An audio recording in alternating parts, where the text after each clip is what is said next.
a biblical perspective on life, culture and current events. This is 2020 on Vision. And some more guests joining us on our special panel arrangement today. Michelle Pearse is the CEO of the Australian Christian Lobby. Michelle, a special welcome along to you. Thanks, great to be here. And also Bernie Finn, who's the lead Senate candidate for Victoria for Family First Party. Bernie, a special welcome to you. Thank you, Neil. Good to be here. Let me just start with something more general insofar as the election, and I'll ask you first, Bernie Finn. Is this election Labor's to lose, or is this something that the opposition is yet not ready to govern? How do you think of the election? Well, I think the opposition has done everything it possibly can to lose this election. It has shown no spine, it's shown no leadership. It's been very, very disappointing the whole time. But what really worries me is the result tomorrow night. We'll see a Labor-Greens coalition government. That might take a couple of days to get together, but I've got a feeling they've probably already organised it. And that, I think, would be disastrous for Australia. I think it would be disastrous for people of faith. And I don't think that our nation would ever recover from such a government. And your thoughts on those same issues, Michelle Pearse, because in your seat there as the CEO of the Australian Christian Lobby, you're looking at outcomes, a Labor, Greens, Teals power sharing arrangement. How does that look to you if the polls are right and that is actually where we're headed? Yeah, we were certainly hopeful that the coalition would have been more emboldened to take a stronger stance on some of their these culture issues. Some of their responses to us on our policy questionnaire do take a much more bold stance than the things that they're saying publicly to the media. And so I don't think that the Australians have really got the message of where the coalition actually does stand on some of these key issues. And I think that's because the coalition are concerned about the moderates in their party and how they'll respond if they came out strongly on these issues. And so it's really unfortunate that we don't have a major party that's willing to address these facing. So not only things, ideology and education, the influence of DEI, these are things that everyday Australians are facing. Bernie Finn, you're a veteran parliamentarian in your Victorian parliamentary career. When you think of the spin that has to happen with an election campaign, is some of that, and I guess lots of Australian voters will be thinking, of course, a little bit of spin is fine, but the spin around some of the issues that we're facing, how do you see the spin, and particularly on some of these social issues that are really shaping our culture in a detrimental way? Well, Neil, I think it's safe to say that if we stuck around waiting for the truth in a political campaign, but that may give a new definition to eternal life, because we would be around for a very, very long time. Why can't people just look into the camera and tell the truth? We need to tackle these issues. And Penny Wong's told the truth. She knows that the voice will come back. And Albo knew that as well. They all know that, except was actually able to make that public, which I don't think has made her all that popular in her own party. But neither take on. And I've got to tell you that, I'm sitting a family party that will take the abortion issue it's a national issue now. We have abortion on demand until birth in every state and territory in the nation. And that makes it a national issue. I have to question whether we are still a civilised nation. When we have a situation like this, when we have babies being born as a result of what they call, rather sickeningly called, failed abortions, and they're put to one side and allowed to die, or worse, as we know in Melbourne, there was a baby a few years ago thrown into a bucket of formaldehyde to die. A dreadful way to die. This is inhuman. It's uncivilised. It's barbaric. And these are issues that the major parties don't even want to talk about. Even the opposition leader told his own party that they don't want to talk about it. Don't talk about abortion, he said. What are people supposed to do? It is absolutely, from my perspective, extraordinarily frustrating. And if Family First wasn't running in this election, quite frankly, I don't know who I would vote for.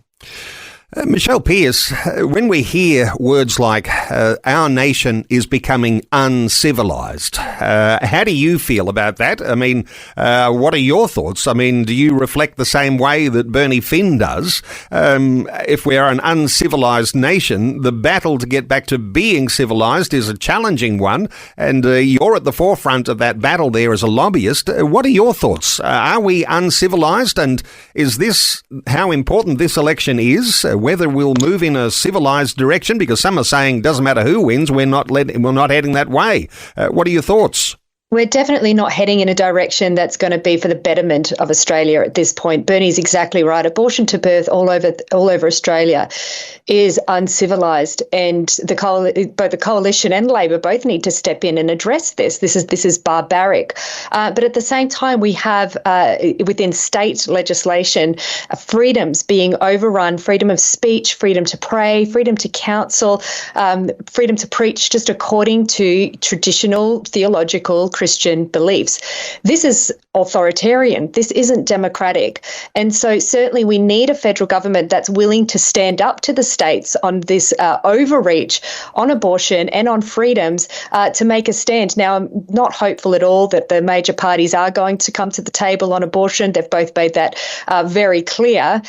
So, parties like Family First and Australian Christians, One Nation committing to wind it back at least. So you have parties that are willing to make a stand for life and then put pressure on the major parties. So I think the only hope really for the nation is to have independents that are going to, not just independents, I mean those that have good values, Family First, minor parties up in the Senate that's going to hold them to account. Let me start with you, Mike Southon, because you, as well as the Australian Christian Lobby, have been running Meet the Candidate forums all over this nation of Australia. And Mike, I wonder if you can share with us the value of those forums insofar as there have been some commitments that have been made by political leaders. What sort of things have come to the fore? Yeah, absolutely. So Freedom for Faith, we've been helping churches and schools across the country to run forums. We had almost 40 forums run across the country by schools and churches.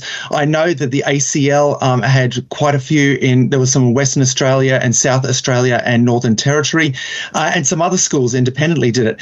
I'm aware of well over 50 forums that were held in either a church or a Christian school, asking the candidates predominantly about religious freedom questions. What are you going to do to protect our fundamental religious freedoms? It's the sheer number of forums that is so exciting. This is the largest number that I'm aware of for decades. And the sheer number of forums meant that both parties realized they actually have to take us more seriously and engage with the question. So I know ACL sent questions to the major parties and to all the independents as well, as did a combination of faith leaders asking, what commitments will you give to religious freedom? The coalition gave some strong commitments, particularly to religious organisations being able to employ based on faith and broad commitments to religious freedom. The Labor government, Labor campaign took a different approach. Rather than they gave a strong commitment to religious freedom in general, which is a kind of easy thing to commit to.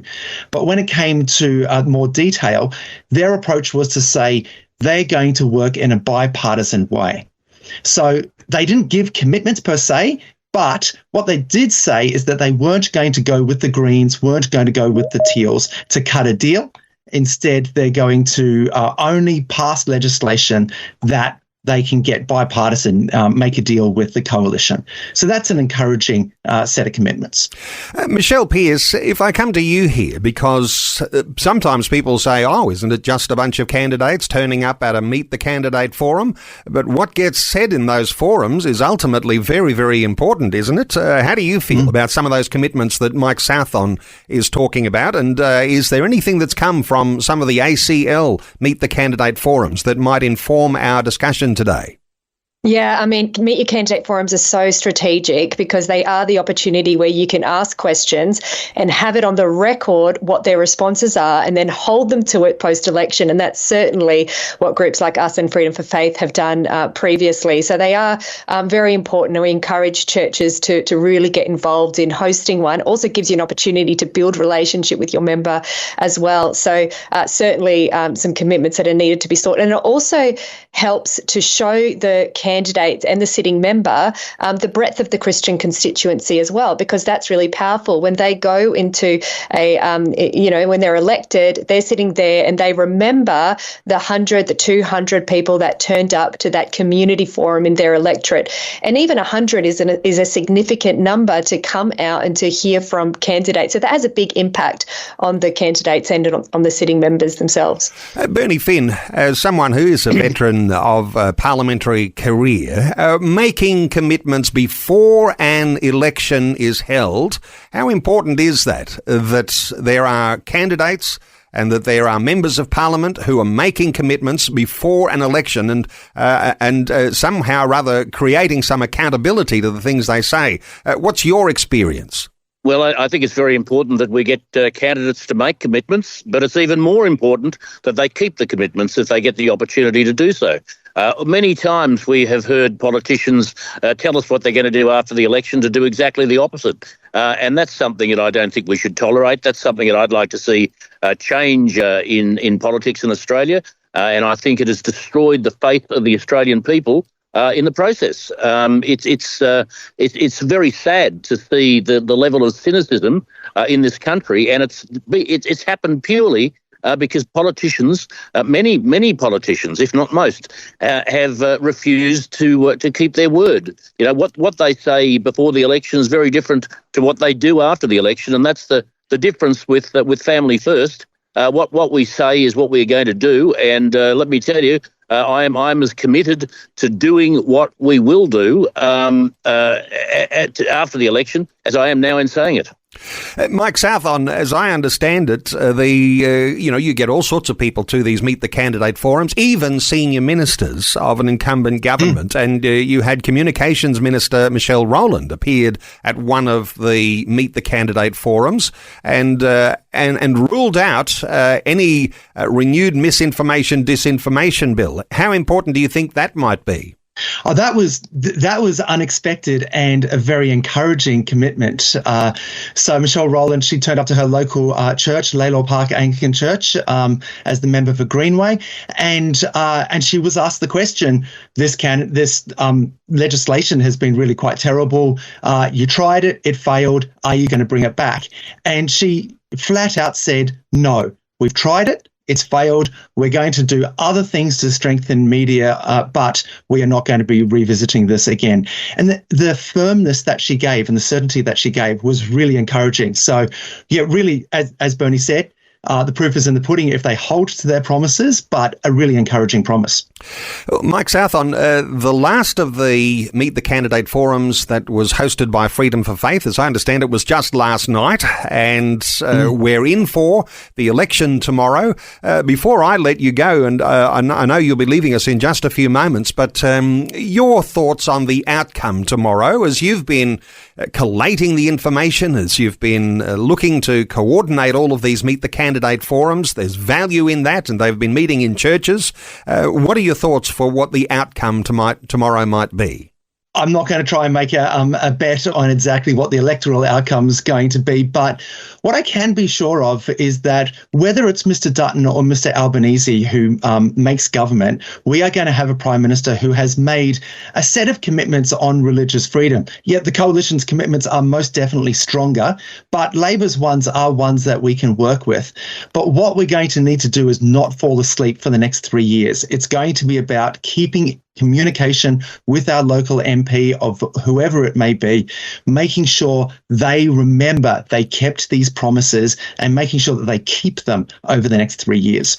Mike South on freedomforfaith.org.au for listeners to connect there and talking through issues about commitments on religious freedom and bipartisanship for any agreements, even those sorts of assurances that come very significantly. I want to thank you so much for your contribution to our panel conversation today. Thanks so much, Mike. Thanks, Neil. And I want to welcome another guest, and you'll be familiar with the name Maryka Groenwald. And nice to be able to welcome in someone from the West. Maryka, a special welcome along to you. Thanks, Neil. Great to be with you. We might all say congratulations because you have won a seat in the Legislative Council in Western Australia at the recent WA state election.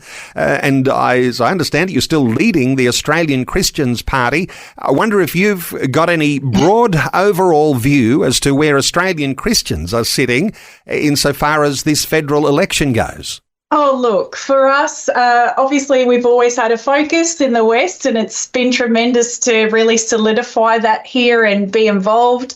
But again, we use federal elections as a broader opportunity to really talk about the key issues that are important for Christians, you know, kind of just keeping the messaging go out, keeping the point of difference goes out, probably the same that Bernie would be doing. So I think just as Christians, it's so important to keep the messaging filtering out. And of course, as a party, you have to be in it to win it. So state and federal elections become, you know, part of what we should be doing. A special honour to you because the longevity of Australian Christians in Western Australia, surviving all the upheavals of various parties that all amalgamated together and everything fell apart, and Australian Christians has stood firm there. So for listeners, when you are looking to vote for a party like Australian Christians, there's something there that's it's a little bit rock solid. But let me come back to Bernie Finn, the Family First Party, the revived Family First Party, and lots of experience now with some recent state elections. Bernie, you are the lead Senate candidate for Victoria for Family First, and I might just come back to your motivations for standing here, because you've been a warrior for pro-life issues for as long as anyone can remember. You've come to this election and you're standing with Family First because you believe there is a war on children. I wonder if you can elaborate. Yeah, certainly, Neil. Look, I have been convinced for a very long time the judge is leave the world under. And at the moment, if God was to call me home tonight, I have to say that I have been a profound failure. Because the Earth, or Australia, is a worse place now than it was when I entered it, and I'm desperately keen to get to Canberra to try and change that. There is a war on children going on in this country. It's not just the children before birth. It's little kids who are perhaps a week old, or maybe even a couple of days old sometimes, who are handed over to agencies to look after, childcare agencies to look after, who are not actually raised by their parents. And one of the things that Family First is really keen to do is to change the tax system, which will allow one parent to stay home, whether it be mother or father, that will allow them to stay home and look after their own children. And I know that's a radical idea, parents raising their own children. I know that's a radical idea, but that's something that we want to do. We actually want to put that into place. And if for example we had the balance of power after the election in the Senate, that's something that would be a not negotiable issue. We would be pushing that very, very hard. Then of course, you've got kids, 3-year-olds and 4-year-olds going to kinder, little boys being asked if they might be little girls being asked if they might be little boys, and it starts, the campaign to undermine common sense, but to undermine the personal sovereignty of those children is underway. And, we're seeing now kids having mutilation or being mutilated by surgery. It is just appalling what's going on. And then, of course, later on, they're told by many teachers that you don't need to worry about anything because we're all going to be dead tomorrow because of climate change. And, and we have seen people, young people, teenagers actually commit suicide because they thought the world was going to end tomorrow. And this is appalling. We need to change all that. And that's why I'm going to Canberra, because, I love kids. I want to defend kids. I want to fight for kids. And, nobody's up there doing it at the moment. Nobody. It's just appalling. All right. It'll be a miracle, I think, if there are some family first senators on a crossbench. One of those might be Bernie Finn, might be Lyle Shelton. There might be a Australian Christians senator amongst them as well. You just never know. But it would be miraculous, wouldn't it, if there was a balance of power and that sort of impact on a crossbench. Let's stay with Neil. To quote a former Prime Minister, I believe in miracles. Okay. Let me come back to Michelle Pearse, because if we're talking a war on children, how does the Australian Christian lobby see that? Michelle, how do you see that? Is that an accurate description of where things are at right now? Absolutely. Children are being deceived within their public schools. What I heard is that 3/4 of an education degree is woke. It would take a quarter of the time to complete a degree if you took out all of the woke elements out of a teaching degree. So teachers are being formed in this way, bringing this ideology, and they think this is the way because that was the way that they were taught at university, and they're teaching children. And what we're seeing is that it's affecting education standards. And so it's not only identity politics, but as Bernie pointed out, it's gender ideology as well. So we asked both major parties what they're going to do about the ideology, dangerous ideology in education. Labor gave us pretty much a non-answer. The coalition do agree that there is dangerous ideology that needs to be removed, but what they haven't acknowledged is gender ideology. And I think of all things, this is the most dangerous because it attacks the very identity of children, of who they are, of their biology, leading children to then go on and seek to take puberty blockers, and as Bernie said, to then go on to have surgery. And this isn't a side issue. Many parents in the nation are concerned that their children are being confused through education in the public school. So it's a massive issue, and we needed to see in this election campaign the coalition take a stronger stand on this, but they haven't. They're focused on the talking points. So it has been these minor parties like Australian Christians, Family First, One Nation that have risen up and made a strong stance on this. And one other thing that we like to inform our supporters and Christians in Australia is that voting for one of these parties is not a wasted vote. Even my mother-in-law said to me the other day she's not sure where to vote because she wants to vote for the coalition. That's her preference. But if she votes for a minor party, she doesn't want that vote to be wasted. But it's not a wasted vote because even if you put coalition after the minor parties, it's very likely that your preference will flow to that will flow to whatever major party you choose, because when the minor parties in most cases won't have the numbers to get in, but in the Senate there is a chance that they could be elected in the crossbench, and so certainly a vote for a minor party is not a wasted vote. Maryka, Groenwald, our connection to Western Australia today, and on your recent election to the Legislative Council in WA, you might be thinking today WA, tomorrow the world, and I know you're a big thinker. With this issue, a war on children, I know this has been at the heart of where you have been standing on policy platforms for Australian Christians for many years now too. What are your thoughts here? Yeah, look, I think it's one of those things on the left side of politics, you have to give it to them. There's this kind of coordinated effort and they've got this end goal and they work towards it. Whereas even for us at AC, it's gone, these are the core issues. These are really important things to keep in the conversation. Of course, even last year, saying that when we get elected, we will call for a full inquiry and see where members of parliament stand on prescribing puberty blockers for minors. I mean, these are basic things that we should know where parties stand on this. Of course, the life issue is really important, always has been.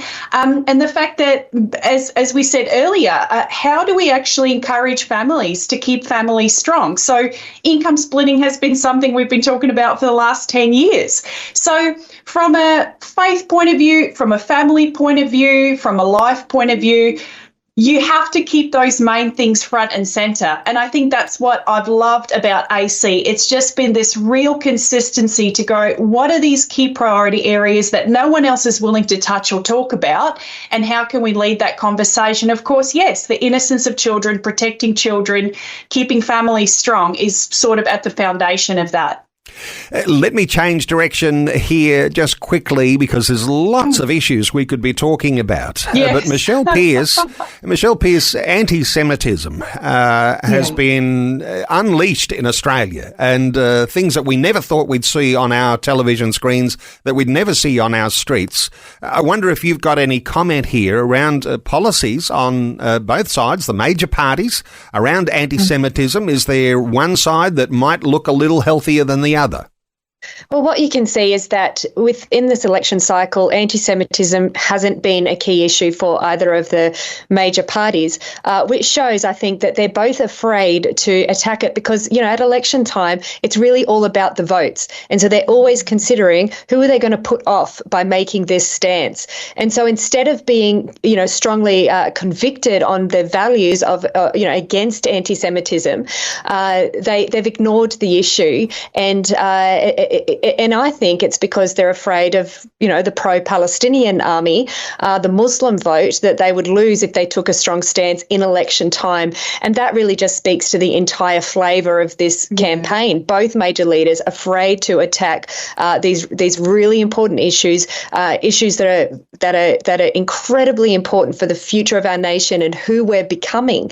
And so we've seen a lack really on both sides for seriously dealing with it, because this isn't so much an area that can be dealt with legislatively as much as it needs to be dealt with by a leader with strong conviction that will speak to the values of who we are as a nation. And that's the type of leader that will win support. When you start to deal with this issue legislatively, it gets caught up in sort of this hate speech with all of the cultural, ideological wars at the moment, speech that we say that is fairly harmless in terms of protecting children from dangerous ideology. The debate about trans rights gets caught in those hate speech laws. And even with the recent bill that Labor just passed to deal with hate speech, they said it was about anti-Semitism, but it included all of these other protected attributes that now threatens the ability of Christians and other people just to say reasonable things about these other cultural issues. And so you could say that Labor compromised their strong stance against anti-Semitism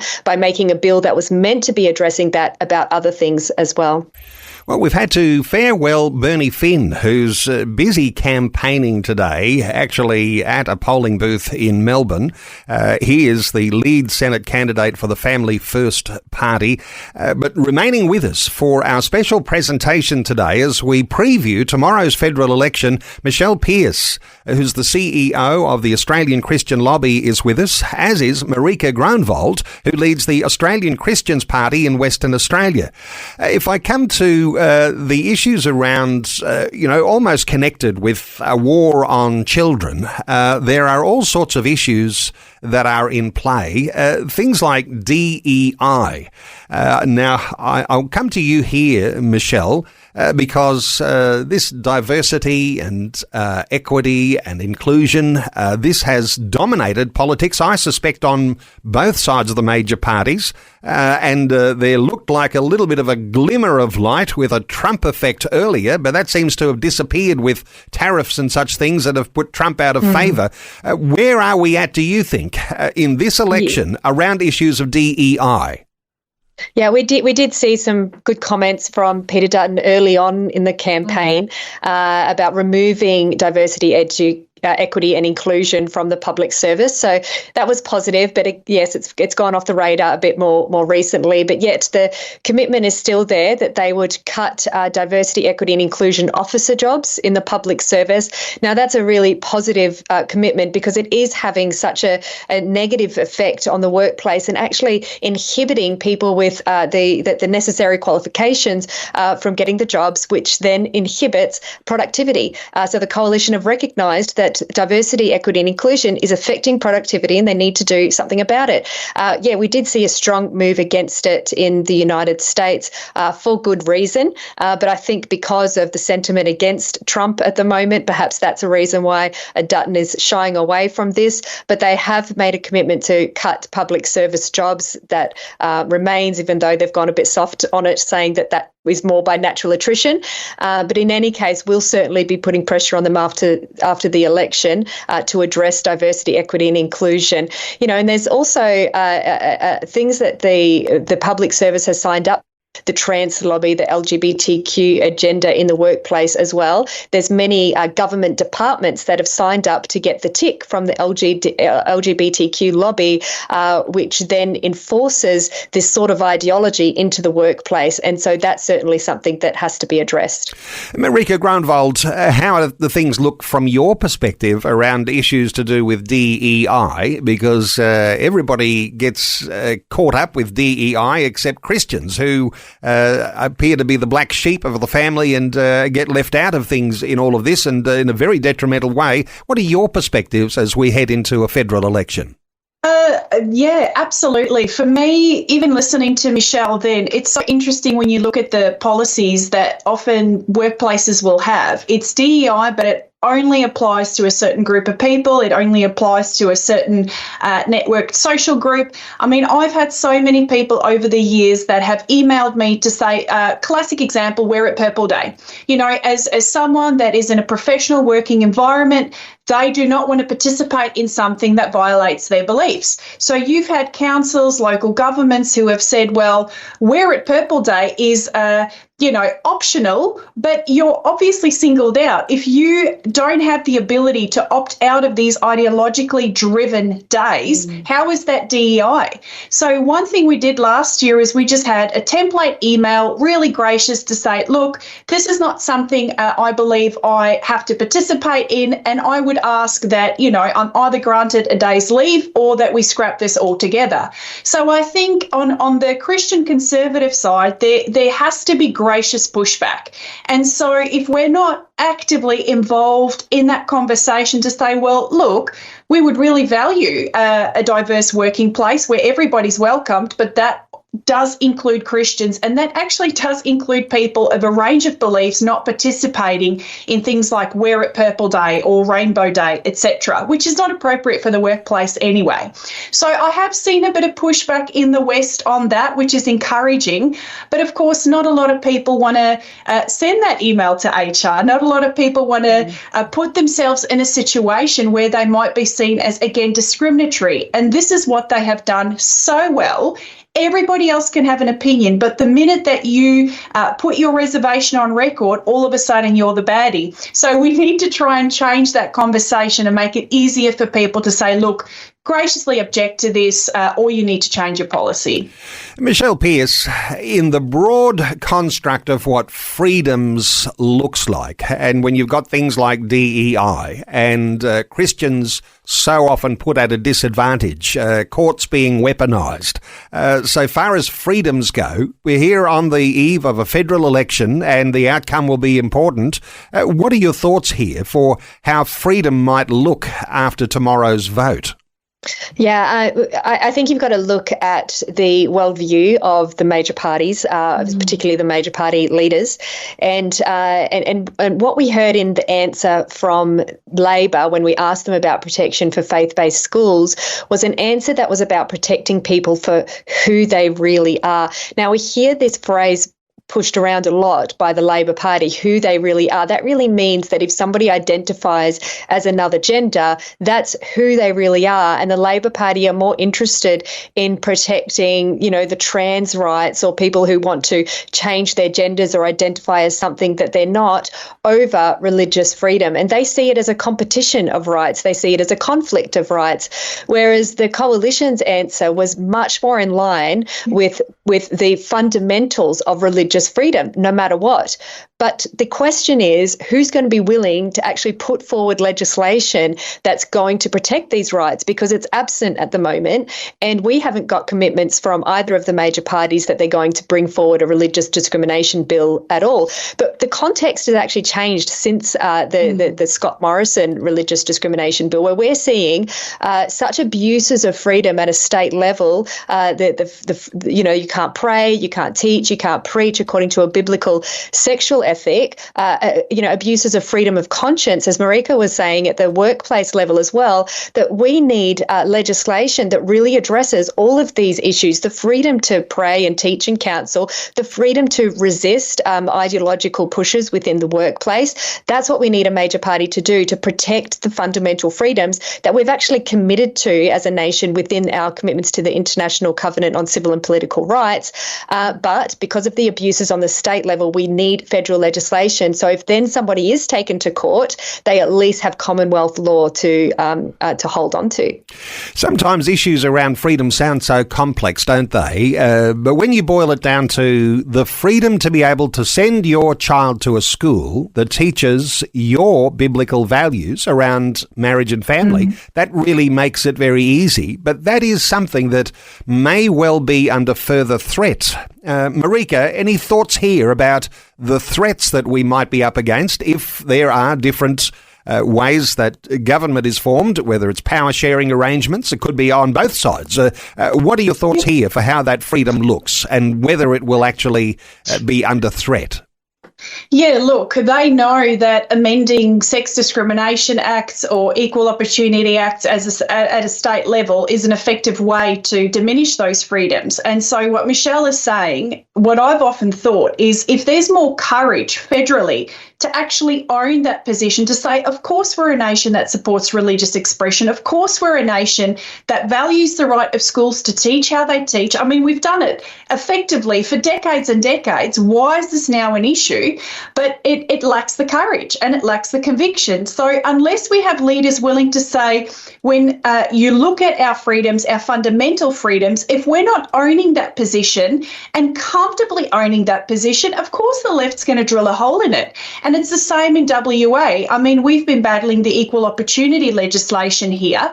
And one of the bizarre recommendations is the fact that they want to, again, limit the ability of schools to employ teachers that share their ethos. So the finance minister, or accountant or administration officer, they're saying they should not hold a belief because, you don't need faith to be in that position. I mean, it is just bizarre. It's all the staff, everybody adds to the ethos of that school. And then secondly, in line with those recommendations, you have the government wanting to instigate a equal opportunity commissioner, someone that goes around to the schools and organisations to actually ascertain their compliance. So we're seeing a lot of these changes at a state level. And if there's not going to be courage and conviction to say this is not about being discriminatory, this is actually about fundamental freedoms of religious expression, something we've always enjoyed in this country, and you have leaders willing to own that conviction and that position, nothing's going to change, unfortunately. So the pushback in states are very important. Courage and conviction at federal level is very important.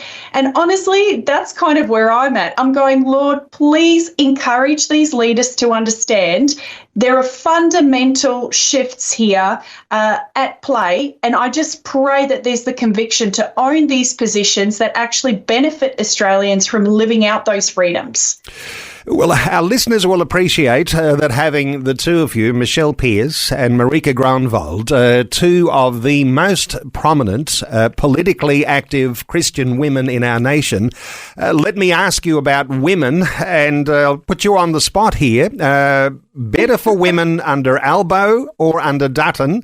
And you might like to give us, impressions as to where things sit right now. But come to you first, Michelle Pearse. Women under the likely outcomes for tomorrow, who will ever be the Prime Minister, what are your thoughts? Well, according to the answers that we received from both the Coalition and the Labor Party on sex-based rights, this is protection of women's only spaces. We've got men that identify as women playing in women's sports, potentially using women's change room facilities. This is a real issue for women's groups out there. The Coalition have acknowledged that this is an issue. And so we rated them quite well, because of the fact that they acknowledge that this is a problem and a problem that they want to address. But the Labor Party simply said that they've expanded the protected attributes within the Sex Discrimination Act. But that's actually what caused this problem in the first place when in 2013, when Dreyfus actually made the move to increase the protected attributes in the Sex Discrimination Act. This is where all of these problems arose from, watering down the biological definition of sex and including gender identity as a protected attribute. Now women's spaces are under threat. So although the Coalition haven't given us a policy promise, the fact that they acknowledge that this is an issue, that men shouldn't be playing in women's sports at a competitive level, that's something that we could work with them on. So women will certainly be better under a Coalition government. Maryka, your thoughts on women, better under Albo or under Dutton?